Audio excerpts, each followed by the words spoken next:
오늘 설교 제목은 부부의 초점을 맞춘 그런 말씀이 되겠습니다. 오늘 가정의 날인데 특별히 어버이날 주간인데 가정의 날 초점을 두고 부부의 말씀을 전하겠습니다. 특별히 오늘 읽은 이 창세기 본문 말씀은 하나님의 창조 이야기 가운데 가장 마지막 부분입니다. 그리고 이 창조의 마지막은 사람이 된다는 것을 우리가 또 보게 됩니다. 아담이라는 말 뜻은 사람입니다. 남자 사람이 되겠죠? 구체적으로 말하면 처음엔 남자만 하나님이 지으셨다가 아담이 혼자 있는 것이 좋지 않다 하면서 그에게 돕는 배필, 여자 사람도 지어주셨다 하는 겁니다. 아담 스스로도 다른 짐승들 또 다른 피조물들의 이름을 일일이 지어주던 중에 자기만 혼자라는 것을 알게 됩니다. 오늘 본문은 바로 그 과정이 자세히 기록된 말씀인데 하나님은 그 아담에게 돕는 배필이 필요하다는 것을 아시고 아담을 잠들게 하신 다음 그의 갈빗대를 취하시고 여자를 만드셨다. 이런 이야기가 기록되어 있습니다. 여기서 사람은 이제 남자와 여자 둘로 나뉩니다. 이 남자, 여자 이 두 단어를 보면은 같은 어근을 가집니다. 남자는 이 she라는 건데 거기에 여성령 어미 하를 붙여서 이 샤를 여자라고 했습니다. 근데 이 샤에 붙여진 하라는 여성령 어미는 히브리 문법적으로 방향격 조사의 특징도 가지고 있습니다. 어디로부터 왔는가, 어디에서 왔는가 하는 이 방향을 의미하기도 합니다. 그러니까 남자의 이 방향격 조사를 붙인 여자는 곧 남자에게서 왔다라는 말이 되고 오늘 말씀에 정확하게 들어맞기도 합니다. 이게 우리말 남자, 여자 이렇게 하면은 별로 실감이 안 나는데 영어만 해도 크게 살아 있습니다. 남자, 여자를 man, woman 이렇게 영어는 얘기하고 있죠. 이 우라고 하는 WO는 독일어에서 왔습니다. 보라고 하죠. 보라고 하는 독일 말은 where라고 하는 어디 방향을 뜻합니다. 이게 여자는 남자에게서 왔다 하는 성경 말씀과 거의 일치하고 있습니다. 하나님께서는 아담이 다 잠든 사이에 남자가 잠든 사이에 여자를 하와를 지으셨다라고 하는데 이것은 우리에게도 시사점을 줍니다. 왜 잠들게 하셨을까? 사람은 잠들고 있어도 하나님은 일하신다 하는 이런 표현인데요. 이는 부부가 전적으로 하나님의 계획과 은혜 가운데 하나님의 작업에 의존되어 있는 존재다라는 것을 나타내기도 합니다. 그런데 여기서 아담이 잠들었을 때 하나님이 일하셨다라는 얘기는 오늘 우리에게도 적용이 됩니다. 우리가 잠든 사이에도 하나님은 일하신다라는 말씀입니다. 우리는 때때로 걱정이 많을 때, 또 염려가 많을 때, 또 아담처럼 뭔가 부족하고 결핍을 느낄 때 이걸 어쩌지 하면서 참 잠이 더디 들죠. 그런데 우리 하나님은 우리가 잠잘 때에도 우리를 위해서 일하신다는 것을 기억한다면 우리가 훨씬 더 평안한 잠을 잘 수도 있겠다 이런 생각을 해봅니다. 하나님께서 나를 위해서 일하시니 염려할 것 없이 푹 잠을 자라 하는 그런 것이죠. 또 하나님이 왜 하필이면 갈빗대를 취해서 여자를 만드셨을까? 그런 이유에 대해서 질문을 하는 경우가 많죠. 이게 또 아주 흥미롭습니다. 머리도 아니고 또 발도 아니고 중간쯤에서 취하셨다는 것. 부부는 서로 대등하다라는 것이죠. 아주 서로 옆에서 돕고 서로 지지하는 그런 존재로 돕는 배필로 지으셨다라는 말씀입니다. 이게 아주 중요합니다. 남편과 아내가 서로 동등하게 바라본다는 것. 하나님은 부부가 나란히 서서 인생의 여정을 함께 걷기를 원하신다는 겁니다.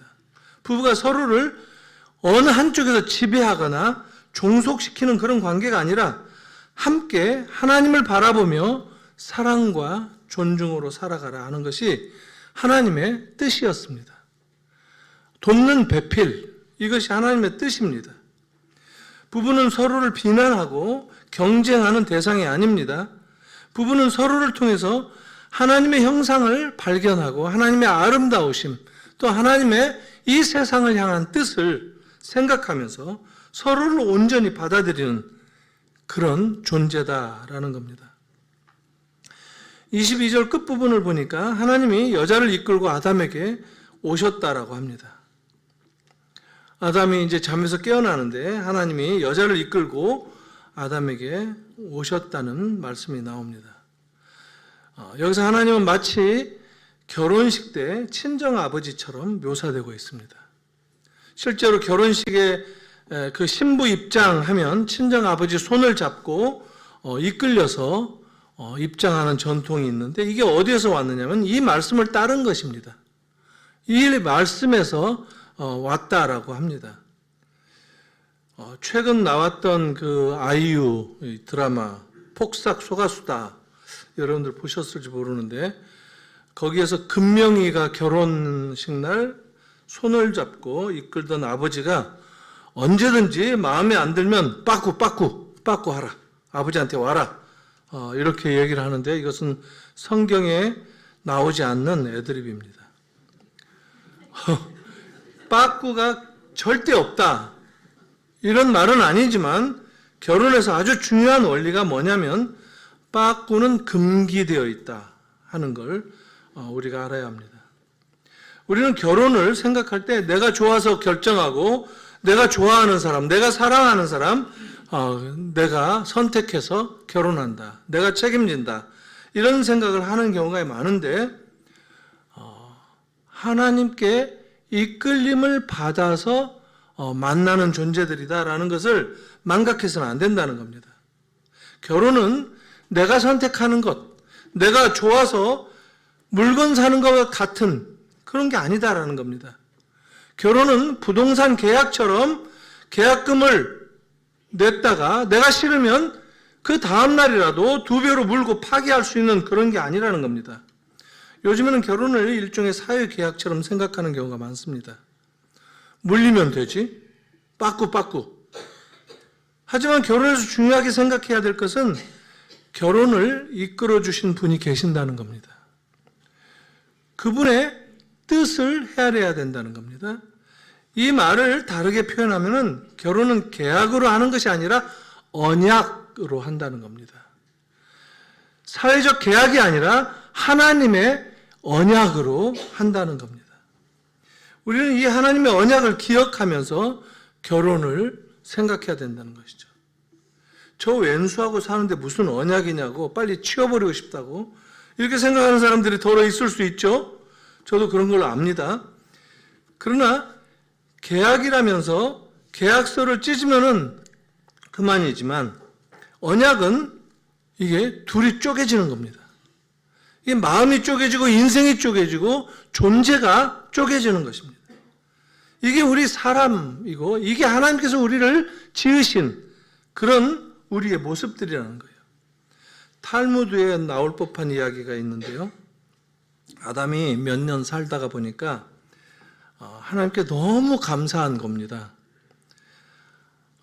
그래서 하와를 주신 하나님께 머리 숙여 감사드린다고 인사를 하는데, 그 내용이 뭐냐면 이렇게 예쁜 하와를 제게 주셔서 정말 감사합니다. 참 얼굴만이 아니라 몸매도 예쁘고 또 마음씨도 곱고 정말 감사합니다. 뿐만 아니라 음식도 잘 만들고 정말 이렇게 저를 행복하게 해주는 여자를 제게 허락하신 주님 참 감사합니다. 그런데 가끔 제 말귀를 못 알아듣는 것 같기도 합니다. 조금 멍청한 것 같기도 해요. 그러니까 하나님께서 이렇게 말씀하시던데, 아담아, 하와가 멍청하니까 너랑 사는 거야. 이 23절을 보면 아담은 여자를 보고 즉각적으로 반응을 하죠. 내 뼈 중에 뼈요 살 중에 살이라. 하와를 보면서 말하는데 아담은 갑자기 대단한 시인이 되어버렸습니다. 대단한 시적 능력을 발휘해서 아가서의 어떤 구절보다도 더 엄청난 사랑의 고백이 나옵니다. 이 고백은 단지 남자와 여자 사이의 이 낭만적인 관계를 표현하는 것을 넘어서 깊은 하나됨의 확인입니다. 아담은 자신과 완전히 하나된 존재를 본 것입니다. 나와 동일한, 거의 나와 같은 한 존재를 보고 그 동일시를 이렇게 시적으로 표현한 것입니다. 아담의 이 고백은 부부가 맺어진 진정한 연합과 일치를 나타내 주기도 합니다. 이런 마음이 있어야 자기만의 하와를 맞이하는 기분을 확인할 수 있는 것이죠. 이어서 24절 보니까 결혼의 핵심적인 본질을 얘기하고 있는데 성경은 명확하게 선언합니다. 남자가 부모를 떠나 아내와 연합하여 한 몸을 이룬다 하는 말입니다. 여기서 한 몸이다라는 표현은 육신적인 하나됨도 당연히 얘기하고 있습니다. 그러나 그런 물리적인 결합을 의미하는 것은 훨씬 뛰어넘어서 감정적이고 사회적이고 영적인 결합, 모든 영역에서까지의 하나됨을 뜻합니다. 하나님께서는 부부가 서로를 완전히 받아들이고 존중하라고 또 깊은 연합을 이루라고 말씀하십니다. 이게 부부다라는 겁니다. 하나님께서 친히 세우신 부부는 어떤 관계보다도 더 친밀하고 성스러운 관계라는 겁니다. 여기서 중요한 원리가 나오는데 남자가 부모를 떠나 그 아내와 합하여 둘이 한 몸을 이룬다라는 겁니다. 여자가 부모를 떠나서 남편과 하나를 이룬다라고 하지 않았습니다. 하나님의 친정 아버지처럼 아내를 이끌고 왔지만 아내가 부모를 떠나라고 하지 않고 남자가 부모를 떠난다라고 말한 것입니다. 우리나라 문화권에서는 시집 간다라고 얘기하죠. 그래서 시댁으로, 시댁 쪽으로 들어간다, 출가, 외인이다, 이런 문화권에서 살아서 이게 무슨 말씀인지 잘 안 와닿을 때가 있고 많이 틀린다라는 생각도 할 수가 있습니다. 근데 이게 결혼의 절차입니다. 남자가 부모를 떠난다라는 거, 단순히 마마보이가 되지 말라 이런 뜻이 아닙니다. 남자가 다시는 부모를 만나지 말아야 된다 이런 말도 아닙니다. 신혼집을 구할 때 남자의 부모 멀리 떨어진 곳에 신혼집을 얻으라는 말도 아닙니다. 이것은 남자의 상황과 환경이 완전히 변했다라는 뜻입니다. 이제 남자의 가족이 부부를 최우선으로 가족이 된다는 겁니다. 다른 가족 관계에 있어서 부부만큼 먼저인 것은 없다는 겁니다. 모든 것을 나누면서 살아가야 하는 밀접한 대상은 더 이상 아버지와 어머니가 아니고 새롭게 가정을 이룬 아내라는 겁니다. 그러니 아내에게 모든 초점을 맞추고 살아야 된다는 것입니다. 이게 한국 문화에서는 아주 민감한 주제가 되기도 하죠. 평생을 동반자로 살아가는 이 부부 사이에 삐집고 들어설 다른 어떤 존재도 없다라는 것이 이 말씀입니다. 그런데 의외로 우리 한국 남편들이 거의 경험한 것 중에 이런 게 있죠. 본가의 형제나 부모님 또 뭔가 보살펴야 하는 그런 입장에서, 그리고 또 가난한 형제, 자녀들, 조카, 학비를 대준다든가, 형제, 동생이나 형 사업 자금을 조금 보태주거나, 아주 조금입니다.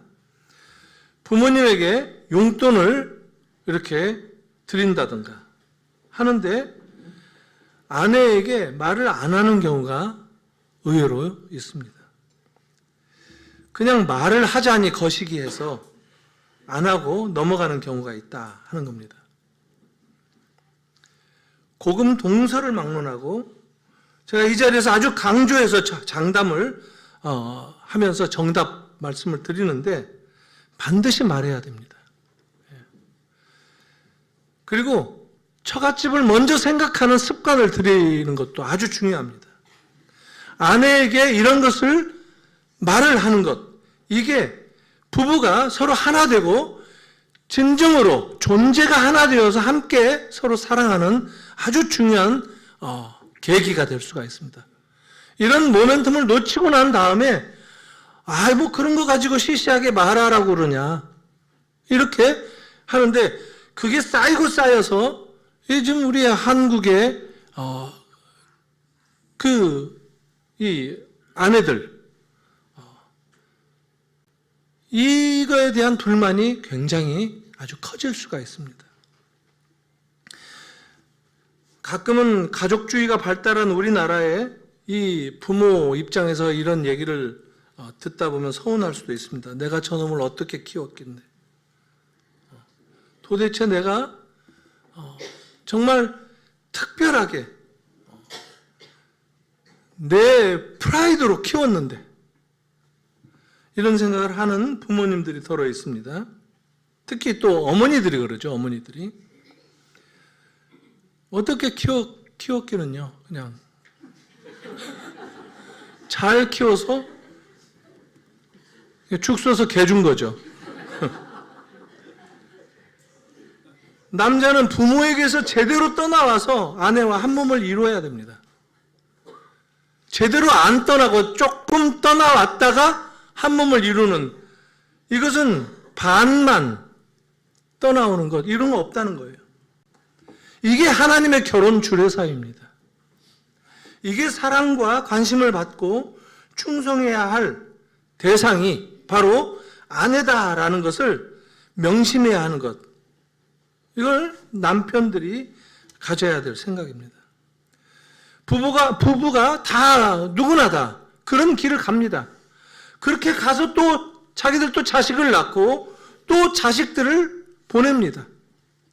새로운 가정이라는 건물을 짓기 위해서 옛 건물에서 벗어나라는 겁니다.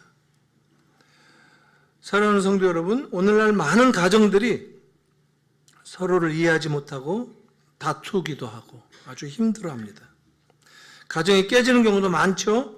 그 이유는 우리가 하나님께서 세우신 결혼의 이 본질을 잊었기 때문입니다. 또 이 세상이, 우리가 살고 있는 이 세상이 그냥 아름다운 하나님의 그 창조의 그대로의 모습이 아니죠. 타락한 세상이죠. 이 타락의 영향으로 하나님의 뜻도 왜곡되고 또 우리가 잘 기억도 못할 만큼 망각되는 그런 처지가 되어서 살기 때문에 노력을 해도 안 되는 경우도 있는 것이죠. 이런 굴절된 현실을 우리가 알아야 합니다. 우리가 사는 아름다운 세상에 우리 부부가 가꾸는 아름다운 가정이라고 하는 이 정원에 뱀이 한 마리 들어와서 숨어 있다고 생각해 보십시오. 언제든 우리 귀에 대고 소곤거리면서 우리의 시각을 어지럽게 만들고 매사를 흐릿하게 만드는 그런 유혹자들이 주변에 널려 있다는 겁니다. 부부는 서로를 통해서 하나님의 사랑을 경험하고 하나님의 이미지, 하나님의 형상을 닮아가고 회복하고 해야 되는데 그게 뜻대로 잘 되지 않는다는 거예요. 우리의 형상이 하나님의 형상 그대로가 아니고 일그러졌기 때문에 깨어진 형상을 보면서 우리가 그것을 회복하는데 더디 될 수가 있다는 겁니다. 그러나 하나님의 뜻은 그것을 회복하라고 우리를 부부로 불렀다는 겁니다. 그래서 부부는 서로를 통해서 하나님의 형상을 회복해 나가는 관계다라고 생각해야 됩니다. 하나님께서 원래 우리를 목정하신 뜻, 서로 돕고 동등하게 함께 바라보면서 사는 그런 것을 우리에게 적용시킬 때 우리는 하나님의 형상을 회복할 수가 있습니다. 우리가 오늘 말씀처럼 서로를 받아들이고 존중하고 사랑할 때 하나님께서는 우리 가정을 통해서 놀라운 축복과 기쁨을 허락하실 줄로 믿습니다. 요즘 다니다 보면 곳곳에 이 장례식장 이름이 눈에 띄는데 쉴락원이라는, 여러분 들어보셨죠? 저도 이런 장례식장 몇 번 간 적이 있는데 이 쉴락원 아주 재밌고 기가 막힌 워드플레이다 하는 생각이 듭니다. 낙원에서 쉰다라는 거 아주 의미도 좋죠. 장례식장 이름으로는 매우 와닿는 이름입니다. 아주 딱 좋습니다. 근데 이 말이 어디서 온 말인가 하면 쉴락원, 17세기 영국의 작가 존 밀턴의 책 이름에서 왔습니다. 쉴락원을 패러디해서 쉴락원이다라고 만드는 겁니다. 우리 한국 사람들이 참 창조적입니다. 낙원을 잃어버렸다라는 뜻이죠. 파라다이스 로스트. 근데 그 낙원에 가서 레스트한다, 쉰다 이런 말로 장례식장을 바꿔놨습니다. 이 잃어버린 낙원을 보면 인류가 어떻게 낙원을 잃어버렸는지를 잘 설명하고 있습니다. 하와가 잠을 자는데 잠에서 깨어나서 곧장 뱀에게 속삭임을 들었다고 말하지 않습니다. 하와가 잠자고 있는 그 동안에 두꺼비가 와서 하와의 귀에 후 하고 바람을 넣었다는 말이 먼저 나옵니다. 이게 신학적으로는 아주 중요합니다. 그래서 쉴락원이 명작이라고 하는 건데요. 왜냐하면 문선명이나 이런 이단들은 하와를 성적으로 타락했다 이렇게 얘기를 합니다. 세상이 타락하는 게 성적인 피가르몰리니 뭐니 하는 이런 말로 주장을 합니다. 그런데 타락은 그게 아니라 사탄의 거짓된 말을 듣는 데에서 이 귀로부터 시작됐다는 것을 강조하는 겁니다. 두꺼비가 하와의 귀에 바람을 집어넣으니까 하와의 귀가 요동을 쳤습니다. 누가 말하든지 들을 자세가 되어 있게 되었다는 말입니다. 그래서 잠에서 깨어나서 하와가 땅을 보면서 앞으로 걸어갑니다. 왜? 아담은 하늘 보면서 걸어가는데 하와는 땅을 보면서 걸어간다. 이런 표현도 땅과 하늘, 이게 이중적인 이 합해서 온전한 것을 만들어내는 그런 표현인데 이게 그리스 시대부터 나온 말입니다. 왜 르네상스의 거장이었던 라파엘로가 아테네 학당을 그렸죠. 그 시스틴 성당 옆에 있는 방인데 거기에서 보면 플라톤은 하늘을 향해서 이렇게 손을 올리고 있습니다. 이게 무슨 뜻이냐면 이데아, 곧 영원한 태양과 같은 하늘의 존재, 이 이데아를 향해서 손짓을 하고 있습니다. 그런데 그의 제자 아리스토텔레스는 옆에 나란히 걸어 나오면서 땅을 향해서 손을 가리키고 있습니다. substance, 구체적인 실체, 이것을 말하죠. 이런 이원론적인 철학에서도 그걸 얘기하고 있습니다. 르네상스가 이 그리스를 다시 한번 복원한다는 그런 문예부흥 아닙니까? 여기서도 지금 신라곤에서도 아담과 하와를 그렇게 그리고 있습니다. 그래서 하와가 귀에 바람이 지금 가득 들어선 채로 잠에서 깨어나서 앞을 향해서 땅을 바라보고 걸어가는데 호수를 만납니다. 그래서 물 표면 위에 물에 자기의 얼굴이 비칩니다. 자기의 모습이 비쳐요.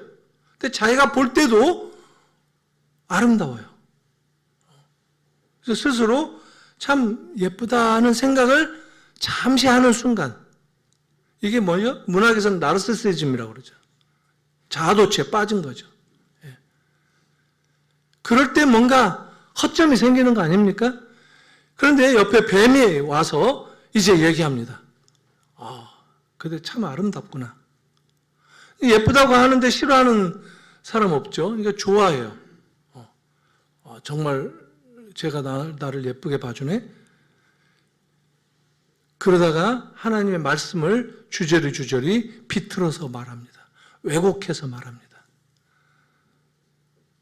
선악과를 먹으면 정령 죽으리라 하신 하나님의 말씀을 죽지 않는다.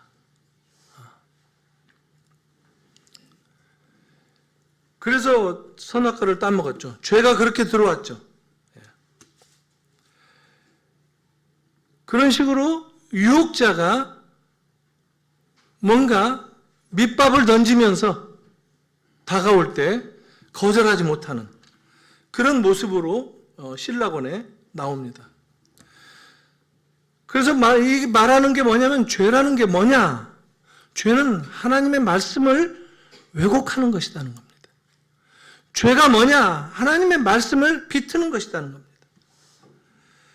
이게 세상 가운데 퍼지게 되었습니다. 이게 우리 가정에도 퍼졌다는 겁니다. 하나님이 알게 되셨을 때 아담이 어떤 반응을 보입니까? 이 선악과를 따먹고 지금 아담과 하와가 눈이 밝아졌어요. 근데 하나님이 아담아 하고 부릅니다. 근데 나무 뒤로 숨습니다. 그리고 핑계를 댑니다. 당신이 내게 주신 저 여자가 먹자고 해서 먹었다라고 핑계를 댑니다. 그런 뭔가 죄책이 좀 작아지나요? 금세 내 뼈 중에 뼈요 살 중에 살이다라고 했던 그 여자를 지금 모든 책임을 덮어 씌우면서 핑계를 대면서 무책임하게 하나님에게 얘기를 합니다. 이게 어쩌면 우리 남자들의 오늘날 모습이기도 합니다. 자기 여자 정도는 덮어줄 줄 알아야 되고 책임져 줄 줄 알아야 되는데 고자질하고 있지 않습니까? 그렇다고 자기 벌이 더 줄어드나요? 멍청한 쪽은 의외로 남자였습니다. 사실 인간은 사탄이 유혹하면 어쩔 수 없습니다. 당할 수밖에 없습니다. 사탄을 이겨낼 사람이 없습니다. 제 딸이 중고등학교를 안 다녔습니다. 한국에 들어왔는데 중1 때 들어왔는데 말이 어눌하고 혀가 조금씩 돌아가고 한다고 해서 친구들한테 얻어맞고 막 이러는 바람에 학교를 계속 보내면 제 큰일 나겠구나 싶어가지고 학교를 안 보냈습니다. 대신 검정고시 제도가 있으니까 검정고시를 후다닥 봐라. 그래 아빠가 다 계획이 있다. 이렇게 해서 학교를 뺐습니다. 그래서 이제 학교 빼고 저는 교회 다니고 하느라고 잘 지내는 줄 알았어요. 좀 쉬어라. 근데 어느 날 일기를 살짝 봤는데요. 아빠들이 가끔 딸 일기 훔쳐봅니다. 친구들은 다 학교에 있는데 나는 다 혼자다. 공부도 못하고 내 인생은 앞으로 어떻게 될까? 죽고만 싶다. 이런 말이 써 있는 거예요. 그래서 죽고만 싶다. 이게 저한테 확 박힌 거예요. 죽어서는 안 되죠. 그래서 제가 그 다음 날부터 데리고 교회를 다녔습니다. 그렇게 좋아하는 영화 좋아합니다. 영화 보여줘. 같이 영화 봤습니다. 또 좋아하는 음식, 스파게티, 피자 이런 거 사서 막 먹이면서 같이 다녔습니다. 한 달을 그렇게 다녔습니다. 일체 공부하지 말라, 부담 갖지 말라, 자라, 머리 좀 식히고 그래라. 한 달쯤 지나니까 심각한 표정으로 아빠 할 말이 있다. 그래서 뭐냐? 책을 좀 읽고 싶다. 속으로는 제가 그걸 기다렸죠. 한 달. 한 달 만에 이제 책 읽고 싶다 하고 얘기를 한 거예요. 그래서 제가 좋아. 책 읽어야지. 근데 룰을 하나 정하자. 그래서 룰을 정했어요. 좋대요. 저는 책 읽고 싶은 마음에 룰은 내가 정한다. 첫째, 모든 책은 영어로 된 책을 읽어야 된다. 그 책은 아빠가 정해준다. 그리고 일주일에 한 권 반드시 읽어야 된다. 일주일에 한 권 읽을 수 있겠냐? 또 당연히 읽겠대요. 그래서 한 권 읽으면 읽은 거에 대해서 반 페이지도 좋고 5장도 좋으니까 리포트를 써서 아빠한테 확인을 맡아야 된다. 그럼 아빠가 글 쓰는 거 어떻게 썼는지, 잘 썼는지 확인하고 글도 좀 고쳐주고 그렇게 하겠다. 외국의 대학은 이렇게 글 쓰는 거 가지고 입학을 한다. 그렇게 해서 책을 읽기 시작했어요. 근데 한 서너 달 지났는데 이제 읽은 게 많이 됐죠. 일주일에 한 권씩 읽으니까. 그래서 제가 사실 책을 커리큘럼을 잘 계획적으로 짜서 이렇게 했으면 더 좋았을 텐데 제가 아는 게 그거밖에 없어서 주로 이제 영문학에 관한 책들입니다. 셰익스피어라든가 찰스 디킨스라든가 뭐 이런 쪽으로 그 소설의 주인공들처럼 희노애락을 겪고 경험하고 간접 경험하면서 지성이 조금이라도 자라고 그래서 남들한테 사기당하지 않고 살 수 있을 정도만 되면 좋겠다. 저는 뭐 아주 공부 많이 해가지고 훌륭한 사람 되라 이런 생각을 안 하고 그렇게 책을 읽으라고 했습니다.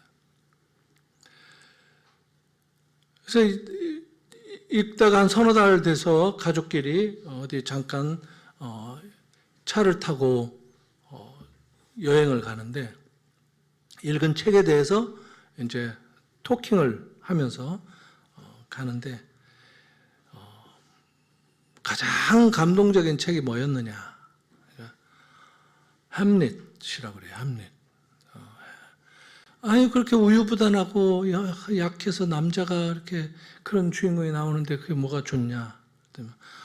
그래도 그 복수의 그 지연, 그 심리적인 그 이런 컨트롤하는 이게 사람들이 햄릿을 오해해서 그렇지 자기는 사실 햄릿을 굉장히 강한 존재로 본다는 거죠. 그래서 make sense가 된다. 그러다가 이 책 얘기를 잠깐 했습니다. 이 책도 읽었죠, 당연히. 패러다이스 로스트, 신라권. 신라권은 어떠냐라고 했습니다. 그러니까 그 신라권은 한마디로 사탄은 정말 힘이 세다 하는 겁니다. 인간은 사탄은 결코 이길 수가 없다라는 겁니다. 이거 제 딸이 하는 얘기입니다. 인간은 사탄을 절대 이길 수 없다. 그러나 사탄은 결코 하나님을 이길 수 없다. 그래서 인간은 하나님을 붙잡아야 된다. 이게 신라권의 주제라는 거예요. 신라권 전체의 줄거리라는 거예요. 신라권을 읽고 자기는 그걸 깨달았다는 거예요.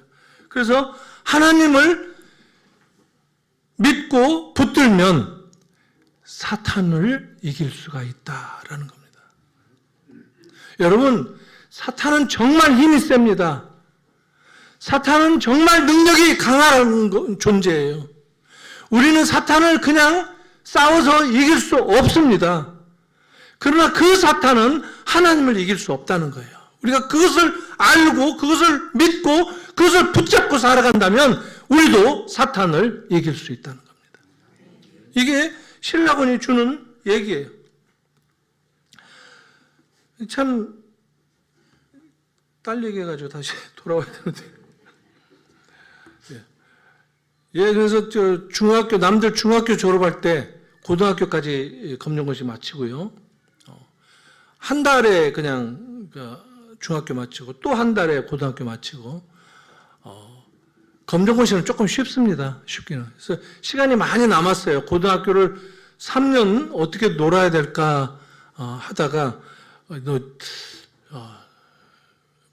배를 탈래, 중국에 갈래, 이렇게 옵션을 2개 놓고 둘 중에 하나 골라라 했어요. 배는 둘로스라고 하는 선교선. 그래서 제가 그때 최종상 선교사님이 단장이었는데, 그분이 그래도 고등학교는 졸업해야 되지 않겠냐 해가지고 배는 안 되겠다 하고 중국 가라. 그래서 중국에 가서 한 1년 가까이 있다가 왔습니다. 중국어도 좀 하는 거죠. 바로 우리 인간이 사탄을 막 상대할 수가 없다는 것을 안다면, 이게 우리 부부도 나란히 하나님을 믿는 것이 얼마나 중요한지 모릅니다. 한쪽에서 왜 아내만, 남편만 예수를 믿는 가정들이 더러 있지 않습니까? 쉽지 않습니다. 굉장히 힘들지 않습니까? 그냥 함께 믿고, 또 믿어도 이렇게 그냥 말로만 믿는 게 아니라 믿는 것을 함께 의지하고 하나님을 함께 믿는 것을 같이 의논하고 하는 그런 것. 그렇다면 우리가 원래 하나님이 우리에게 주신 삶의 모습을 우리가 회복하고 찾아갈 수 있다는 것을 확실히 얘기합니다. 오늘 말씀 마지막 절 보니까 아담과 그의 아내가 벌거벗었으나 부끄러워하지 않았다라고 얘기합니다. 이건 창세기 2장 말씀이지 않습니까? 타락 이전의 말씀이에요. 타락 이전에는 이게 우리 인간의 모습이었어요. 수치도 없었고 부끄러움도 없었고. 그런데 타락과 함께 우리가 눈이 밝아졌다라고 하는데, 이 눈이 밝아졌다는 것은 시력이 좋아졌다 이런 뜻이 아니죠. 세상의 그 부끄러운 모습들, 그 추악한 모습들, 어두운 모습들까지도 보게 되어졌다라는 뜻이죠. 그런데 현실적으로 오늘날 부부에게는 서로의 모습을 부끄러움 없이 보게 됩니다. 타락 이전에 하나님께서 보호하신 그 상태를 오늘날 부부끼리 그 상태를 그대로 유지시켜 주신다는 거예요. 하나님의 부부에게 내려주신 놀라운 은혜라는 거예요. 부부만 서로 부끄러워하지 않는다는 거예요. 남녀가. 왜 하나님의 가죽옷을 지어서 입혀줬다고 하지 않습니까? 아담과 하와가 죄를 지었을 때. 어떤 사람들은, 저도 그렇게 배웠는데, 예수의 이 피의 제사를 상징한다. 그래서 양가죽을 벗겨서 옷을 만들어서 우리에게 입혀주셨다라고 얘기합니다. 예수 그리스도의 피를 상징한다. 근데 그러지도 않습니다. 원래 가축, 양을 보면, 원어를 보면 그게 제사용이 아니에요. 제사용 그 양이 아니에요. 그럼 뭐겠습니까? 죄가 세상에 들어와서 수치를 보게 된 거예요. 부끄러움을 보게 된 거예요. 그것을 하나님이 덮어주시고 그것을 가려주셨어요. 서로에 대한 그 세상에 대한 부끄러움을 가려주셨다는 거예요. 그런데 그것을 부부에게는 온전히 하나님의 은혜로 서로 부끄러워하지 않도록 지금도 하나님이 허락하셨다는 거예요. 이 말씀이에요. 그러니까 부부를 보호하시고 하나님의 보존하시는 놀라운 은혜로 오늘날 부부에게 허락하시는 그 놀라운 하나님의 은혜다라는 겁니다.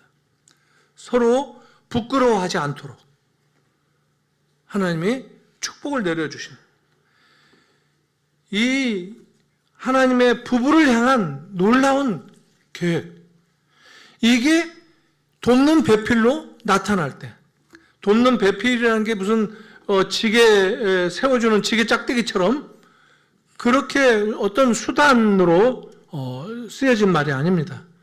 같은 존재라는 거예요. 그거 없이는 내가 설 수가 없는 존재, 내가 될 수가 없는 존재, 나를 나 되게 만들어주는 나와 같은 동일시된 존재, 이것을 하나님이 만들어 주셨다는 거예요. 이 의도를 알고 살아야 된다는 겁니다.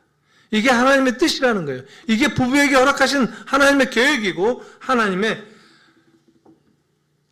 뜻이라고 분명히 성경은 말씀을 한다는 겁니다.